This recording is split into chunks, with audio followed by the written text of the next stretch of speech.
ఈరోజు సిఐటి ఆహ్వానం అందించి ఇక్కడ ఇచ్చేసినటువంటి రిటైర్ ఉద్యోగులు, రిటైర్ కాబోయే ఉద్యోగులందరికీ కూడా నమస్కారాలు. యాజమాన్యం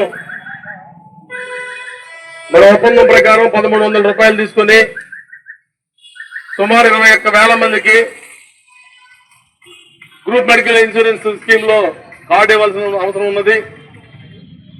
దానికి 2 మాసాల ముందే, అంటే కనీసం జనవరి ఎండింగ్ లో సర్కులర్ ఇవ్వాల్సిన అవసరం ఉంది. ఈ తలకాయలైన యాజమాన్యం సర్కులర్ ఇవ్వకుండా ఈ రోజు కూడా తాత్సారం చేస్తూ వచ్చింది. ఇప్పుడున్నటువంటి 1300 రూపాయలు అంటే 4.5% మాత్రమే రిటైర్ ఉద్యోగులు పే చేస్తా ఉన్నాడు.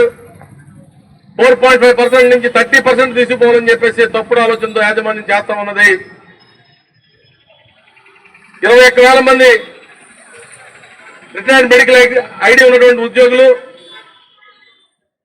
అహోరాత్రులు స్టీల్ ప్లాంట్ కోసం కష్టపడి పనిచేసి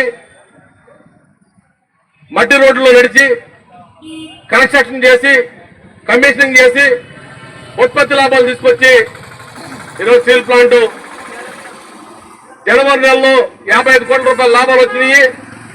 ముఖ్యమంత్రి గారు ప్రకటించారు. ఫిబ్రవరి నెలలో 34 కోట్ల రూపాయల లాభాలు వచ్చినాయి. మార్చి నెలలో మరి 100 కోట్ల ప్లస్ లాభాల వైపు మనం పోతా ఉన్నాం. ఏం పోయేకాలం వచ్చిన పెంచాలనుకుంటా ఉన్నారు మీరు? ఇది ఒక పక్క అయితే, రెండో పక్క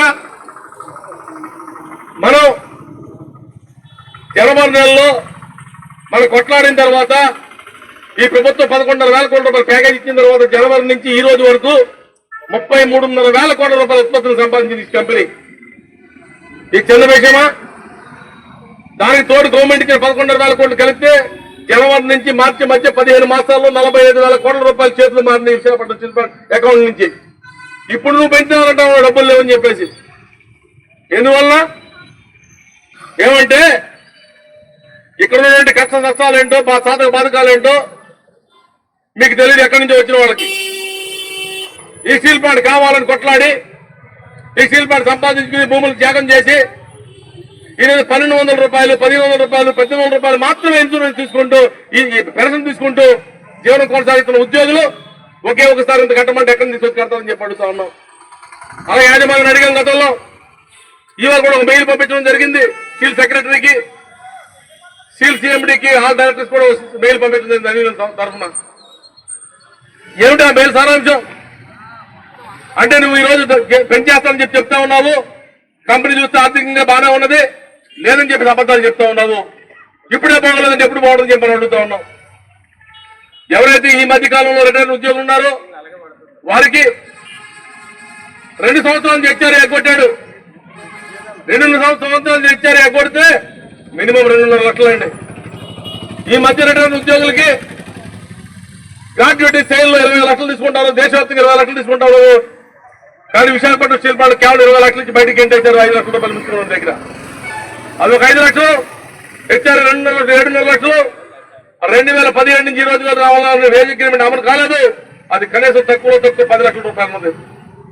ఇది కాకుండా 4వది, ఎవరికైనా సరే ఒక ఉద్యోగి రిటైర్ అయితే రిటైర్మెంట్ బెనిఫిట్స్ 30% ఉండాలని చెప్పేసి డిపిఐ చెప్తా ఉంది, గవర్నమెంట్ చెప్తా ఉంది, చట్టాలు చెప్తా ఉన్నాయి. దానిలో మనందరూ లెక్కేసుకున్నప్పుడు పీఎఫ్ కానీ గ్రాడ్యుయేట్ కానీ ఏ లెక్కేసుకున్నది 26% మాత్రమే ఉన్నది. ఆ 26% పోయి 4% దగ్గర ఉంచుకున్నావు ఈ రోజు వరకు. అంటే ఇవన్నీ కలిపితే ఒక సాధారణ ఉద్యోగ ప్లస్ లో 20 లక్షల నుంచి 25 లక్షల రూపాయలు నీ ముట్టిమ కింద పెట్టుకుని కూర్చొని ఇంకా ఈ రోజు జీతం పెంచాను చెప్తా ఉన్నాం అంటే తప్పని చెప్పి తెలియజేస్తా ఉన్నాం. నేను ఇలా వదిలేస్తే ఎవరో సంబంధం లేని వ్యక్తులు వచ్చి వాటి నిర్ణయాలు చేసేస్తారు, మనం అమలు చేయాల్సి ఉంటుంది. నేను ఈ రోజు నిన్న కూడా రాజశేఖర్ గారికి ఆదిత్య గారికి ట్రై చేశాను. మీరు ట్రై చేయండి. ఈ రోజు ఒప్పుకుంటే ఈ స్కీమ్ ని మన 30 ఏళ్ల పాటు మనం సచ్చే వరకు కూడా ఇదే డబ్బులు కట్టాల్సిన అవసరం ఉన్నది. ఇది ఎక్కువ అనుకోకపోవచ్చు కొద్దిమంది. ఈ 3-4 ఏళ్ళ రిటైర్ నెలలకి 8,500 రూపాయలు ఎక్కువ కాకపోవచ్చు. టీఎస్ఆర్ గారు ఎగ్జాంపుల్ చెప్పారు. టీఎస్ఆర్ గారు డైనింగ్ కావాల్సిన మీద కూడా తెలుసు. ఆయన 5 లక్షలు మాత్రమే వచ్చింది. ఆ రోజు 5 లక్షల రూపాయలు బ్యాంకులో 5,000 రూపాయలు వచ్చింది. దానికి 5,000 ఇప్పుడు వస్తుంది. ఇంత వాల్యూ ఏంటి ఇవాళ మనకు వచ్చే డబ్బుల్లో ఓ పాల ప్యాకెట్ కొనుక్కుంటే 32 రూపాయలు అంటే లీటర్ 64 రూపాయలు. రాబోయే 3-4 ఏళ్లలో ఈ పాల ప్యాకెట్ 100 రూపాయలు అయితే మన పరిస్థితి ఏంటి? నీకు వచ్చే 30-40 సరిపోతే నువ్వు అనుకుంటా ఉన్నావా? ఆయుర్ పెన్షన్ ఎంతమంది ఆయుర్ పెన్షన్ ఇచ్చారు? కాబట్టి దీన్ని మనం కొట్లాడకపోతే, మనం అడగకపోతే వాడు పిల్లడు చేస్తా ఉంటాడు. కాబట్టి దీన్ని రేపు ఖచ్చితంగా లోపల కూడా ఏదో యాక్టివిటీ చేయడం కోసమే ప్రయత్నం చేస్తాం. సోమవారం బయట ఉన్న వాళ్ళు కూడా ఆలోచన చేయాలి. యాజమాన్యం ఒత్తిడి తీసుకురావాలి. ఒత్తిడి తీసుకొచ్చి ఇది పెద్ద కష్టం కాదు, నష్టం కాదు. 45,000 కోట్ల రూపాయలు, 34 కోట్ల టర్నోవర్లో కేవలం నువ్వు ఇచ్చేటటువంటి 50 కోట్లు 60 కోట్లు ఏమి కాదు. ఇది కంపెనీ కోసం నిరంతరం కష్టపడి ఈ స్థాయి తీసుకొచ్చి నీ కంపెనీని, ఈ స్థాయి కంపెనీలో ఉన్న ఉద్యోగుల్ని రోడ్డు మీద పెట్టేస్తానంటే చూస్తూ కూడా లేదని చెప్పాలి. అయితే 21,000 మంది ఉన్న మనం రోడ్డు మీద రావడానికి 100 మంది కూడా రావడానికి ఇబ్బంది పడతా ఉన్నాం. దాన్ని మనం ఎక్కువ మంది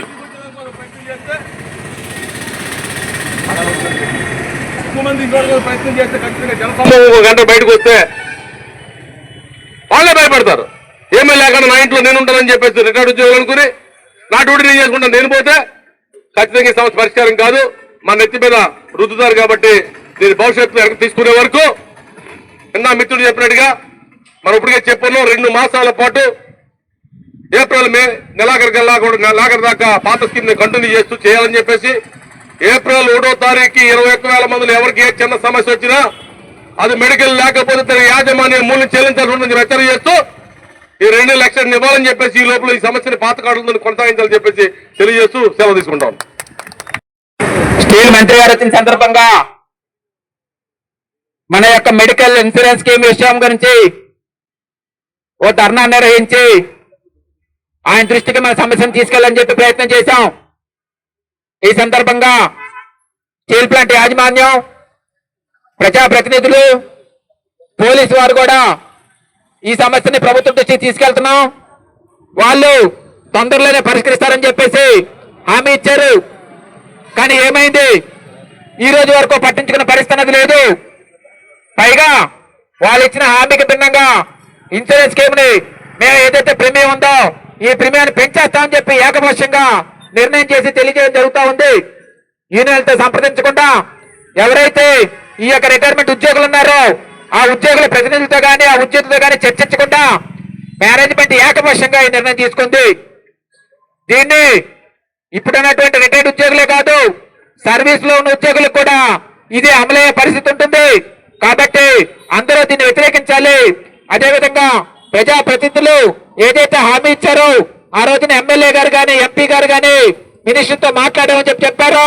తక్షణమే ఈ యొక్క మంత్రి గారి మీద, స్టీల్ యాజమాన్యం మీద ఒత్తిడి తీసుకొచ్చి ఈ ఇన్సూరెన్స్ స్కీమ్ ని పాత పద్ధతిలోనే కొనసాగే విధంగా కృషి చేయాలని చెప్పేసి 20,000 మంది ఉద్యోగులు వారి యొక్క కుటుంబ సభ్యులకు సంబంధించినటువంటి ఈ సమస్య ఇక్కడే కాదు మొత్తం జిల్లా వ్యాప్తంగా, రాష్ట్ర వ్యాప్తంగా ఉన్నటువంటి ఉద్యోగులు ఈ సమస్యను ఎదుర్కొంటున్నారు. కాబట్టి ప్రజాప్రతినిధులందరూ కూడా యాజమాన్యం మీద, స్టీల్ మంత్రిత్వ శాఖ మీద ఒత్తిడి తీసుకురావాలి అని చెప్పేసి డిమాండ్ చేస్తా ఉన్నాం. మరిన్ని విశాఖ ఉక్కు RNL వార్తల కోసం మన వైజాగ్ స్టీల్ ఫ్యామిలీ యూట్యూబ్ ఛానల్లో సబ్స్క్రైబ్ అవ్వండి.